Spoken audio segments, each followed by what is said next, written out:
Halo semuanya, PTTH Ranah Kaisar episode 632 sudah rilis nih. Tanpa banyak pembukaan, yuk langsung saja kita lanjutkan kisah serunya.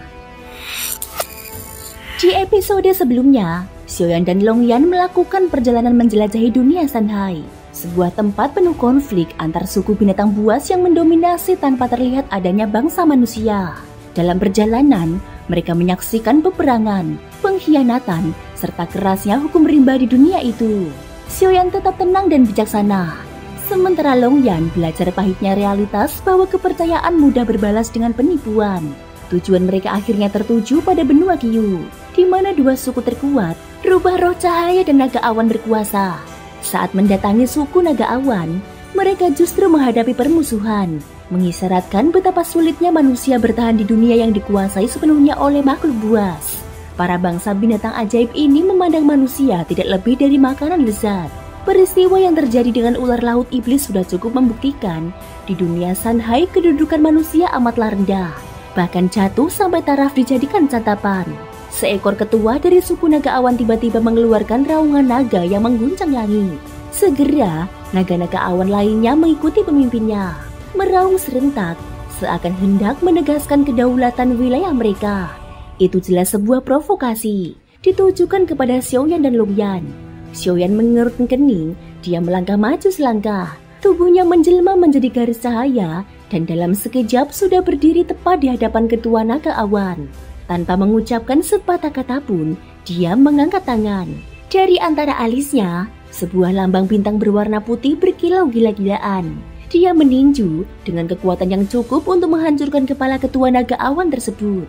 Tinju itu berhenti tepat di depan kening lawannya. Namun daya pukulnya yang mengerikan tetap menyapu. Tubuh besar sang ketua Naga Awan bergetar hebat. Sisik-sisik naga di sekujur tubuhnya retak terbuka. Darah menyembur bagai panah. Longyan kemudian berbicara untuk memperingatkan mereka. Bicaralah baik-baik, atau kami akan menghabisi kalian semua. Xiaoyan sangat paham bahwa bangsa binatang ajaib ini hanya tunduk pada kekuatan. Hanya dengan menunjukkan kekuatan yang lebih besar, barulah mereka akan patuh. Mendengar peringatan itu, ketua Naga Awan akhirnya menundukkan kepala. Sorot matanya dipenuhi ketakutan. Bagi mereka, manusia sekuat Xiaoyan hampir mustahil ada di dunia Sanhai. Karena itu pula mereka tadi lengah dan berani meraung menantang. Xiaoyan lalu melepaskan kekuatan jiwanya, menelusuri seluruh wilayah Naga Awan. Dalam pengamatan itu, dia menyadari Raja Tianzang tidak mungkin bersembunyi di suku ini. Dengan kekuatan sekedar para Naga Awan, mereka tidak mungkin menimbulkan ancaman. Hanya ketua Naga Awan yang mencapai keabadian dewa tingkat pertama. Sisanya hanyalah berkisar di tingkat keabadian kaisar. Sedangkan kekuatan Raja Tianzang sudah jauh melampaui masa lalu. Seiring Xiaoyan sendiri menembus batas, Raja Tianzang juga terus berkembang besar. Sebagai salah satu pilar penting alam bawah, dia pasti mendapat keberuntungan besar dari Sensi. Bahkan sebelum meninggalkan tempat itu, kekuatannya sudah melampaui tingkat keabadian dewa. Senjata yang sering dia gunakan adalah sebuah tombak panjang. Longyan segera bertanya kepada ketua Naga Emas, apakah pernah ada manusia datang dengan membawa tombak semacam itu? Pertanyaan Xiaoyan diteruskan oleh Longyan. Ketua Naga Awan yang sudah berlumuran darah itu menunduk. Dia mengaku memang pernah ada seorang manusia datang, namun hanya tinggal sebentar sebelum pergi. Jika ingin mencari lebih jauh, mereka harus menuju ke suku Rubah Roh Cahaya. Xiaoyan memandang tajam ke arah ketua Naga Awan itu. Dia tahu bangsa buas ini meski tampak sederhana, sesungguhnya licik. Maka dia memerintahkan ketua Naga Awan untuk memimpin mereka ke sana. Ketua Naga Awan berusaha menolak, berdalih luka yang dideritanya terlalu parah. Namun Xiaoyan segera mengeluarkan beberapa pil penyembuh dan tanpa ampun memaksanya menelan. Luka-lukanya pulih dengan kecepatan mencengangkan. Xiaoyan kemudian berbicara dengan dingin. Jika engkau tetap menolak, maka biarlah seluruh suku Naga Awan ini lenyap dari dunia. Ketua Naga Awan pun tak berani lagi membantah. Dengan terpaksa, dia tunduk dan memimpin jalan. Xiaoyan dan Longyan lalu mengikutinya, berangkat menuju suku Rubah Roh Cahaya. Sejak memasuki dunia Sanhai, Xiaoyan dan Longyan hampir seluruh waktunya tersita di perjalanan. Tujuan mereka hanya satu, secepat mungkin menemukan Raja Tianzang. Dengan dipandu ketua Naga Awan, mereka akhirnya tiba di sebuah hutan lebat. Pohon-pohon di sana menjulang setinggi gunung, masing-masing setidaknya 1000 zang, dan diselimuti kabut pekat. Xiaoyan melepaskan kekuatan jiwanya, hendak menyingkirkan kabut itu. Namun dia mendapati kabut tersebut memiliki daya penekan terhadap kekuatan jiwa. Meski begitu, dengan tingkat jiwanya kini, pengaruh itu tak seberapa berarti. Ketua Naga Awan berhenti di luar hutan, jelas enggan melangkah lebih jauh. Dengan suara bergetar, dia menjelaskan bahwa suku rubah roh cahaya licik adanya dan memiliki dendam lama terhadap Naga Awan. Jika mereka masuk, pasti akan disergap. Xiaoyan tidak peduli, dia langsung melangkah masuk. Begitu memasuki hutan, kabut seketika makin tebal.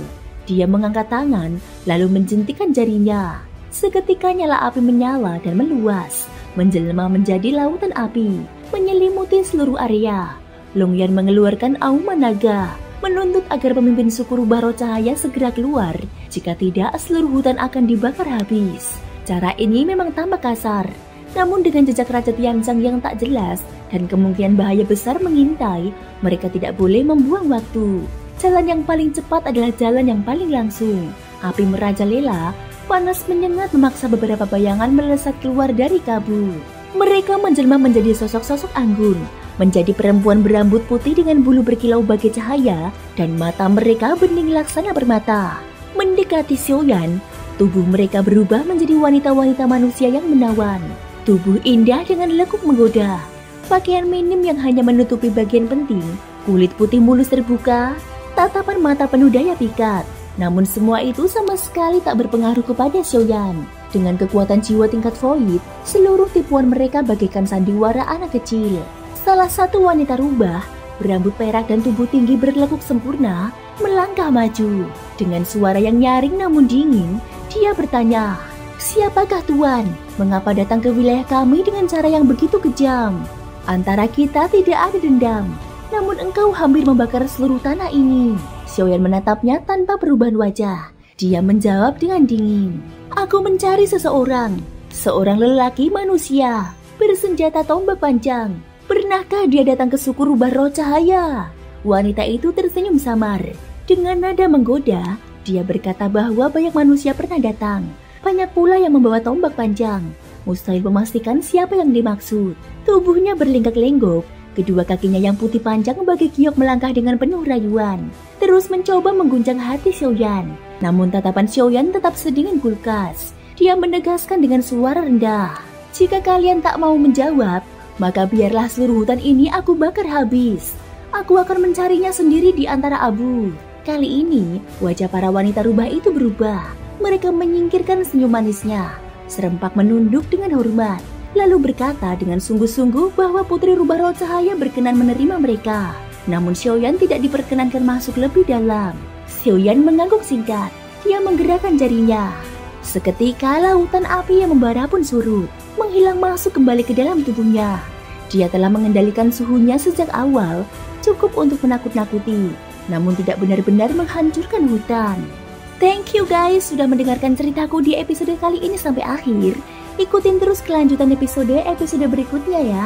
Terima kasih buat kalian semua yang udah subscribe, like, dan komennya. Semoga hari kalian menyenangkan. Sampai jumpa dan bye-bye.